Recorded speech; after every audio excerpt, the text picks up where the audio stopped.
আপোস করবে না ভারত। ওয়াশিংটন দিল্লি বাণিজ্য দ্বন্দ্বের শেষ কোথায়? ভারত যুক্তরাষ্ট্র বাণিজ্য সম্পর্ক নতুন করে উত্তেজনার মুখে পড়েছে। সাবেক উপরাষ্ট্রপতি ভেঙ্কাইয়া নাইডুর মতে কৌশলগত ও জাতীয় স্বার্থে ভারত কোনোভাবেই আপোস করবে না। যুক্তরাষ্ট্রের চাপ কিংবা হুমকি কোনোটি ভারতের পথ রোধ করতে পারবে না। খবর টাইমস অফ ইন্ডিয়ার।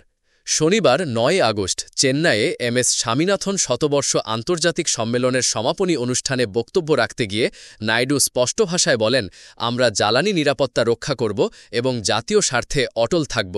হুমকির মুখে নত হওয়ার প্রশ্নই আসে না। ভারতে হুমকি কাজ করবে না। তিনি জানান, ভারত এখন আত্মনির্ভরশীল হয়ে উঠছে এবং শেয়ার অ্যান্ড কেয়ার নীতির ভিত্তিতে বিশ্ব সহযোগিতায় প্রতিশ্রুতিবদ্ধ। তবে তার এই বক্তব্য এসেছে এমন এক সময়ে যখন মার্কিন প্রেসিডেন্ট ডোনাল্ড ট্রাম্প ভারতীয় পণ্যের শুল্ক ২৫% থেকে বাড়িয়ে ৫০% করেছেন এবং ভারতকে মৃত অর্থনীতির দেশ বলে কটাক্ষ করেছেন। নাইডুর মতে ভারতের দ্রুত অগ্রগতি ও বিশ্বজুড়ে স্বীকৃতি কিছু দেশের মধ্যে ঈর্ষা তৈরি করেছে। যুক্তরাষ্ট্রকে উদ্দেশ্য করে তিনি বলেন, তারা আমাদের উন্নতি সহ্য করতে পারছে না, তাদের হজমে সমস্যা হচ্ছে।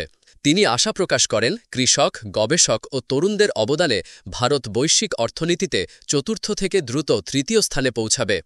একই সঙ্গে প্রশ্ন তোলেন, মিত্রদেশ ভারতের ওপর বেছে বেছে শুল্ক আরোপ কতটা ন্যায়সঙ্গত, যখন যুক্তরাষ্ট্র নিজেই রাশিয়া থেকে ইউরেনিয়াম ও সার আমদানি করছে এবং ইউরোপীয় ইউনিয়ন বিপুল অপরিশোধিত তেল কিনছে। নাইডু বলেন, আমরা বন্ধু ছিলাম এবং আমেরিকাকে সবসময় শ্রদ্ধা করেছি। তারা প্রাচীনতম গণতন্ত্র, আমরা বৃহত্তম গণতন্ত্র।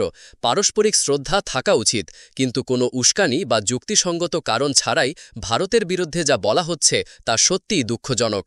বিশ্লেষকরা বলছেন, রাশিয়া থেকে তেল কেনার অপরাধে বুধবার ৬ আগস্ট প্রেসিডেন্ট ট্রাম্প ভারতের ওপর যে বাড়তি ২৫% শুল্ক চাপানোর কথা ঘোষণা করেছেন, সেই ধাক্কা থেকেই দিল্লি এখনও বেরোতে পারেনি। ভারতীয় পণ্যের ওপর এখন মোট মার্কিন শুল্ক হতে যাচ্ছে ৫০%, যে পদক্ষেপ এই ঘোষণার ঠিক ৩ সপ্তাহ পর অর্থাৎ আগামী ২৭ আগস্ট থেকে কার্যকর হওয়ার কথা। এই পদক্ষেপকে ভারত সরকার বিবৃতি দিয়ে অন্যায় ও অযৌক্তিক বলে বর্ণনা করেছে, আর ৫০% শুল্কের ধাক্কা সামলানো অসম্ভব ও পথে বসার শামিল বলে জানিয়েছেন ভারতীয় রপ্তানিকারকরা। বিশ্লেষকরা বলছেন, ভারতের রপ্তানিমুখী বাণিজ্য ও সার্বিক অর্থনৈতিক প্রবৃদ্ধির ওপর এত বড় আঘাত স্মরণকালের মধ্যে আসেনি।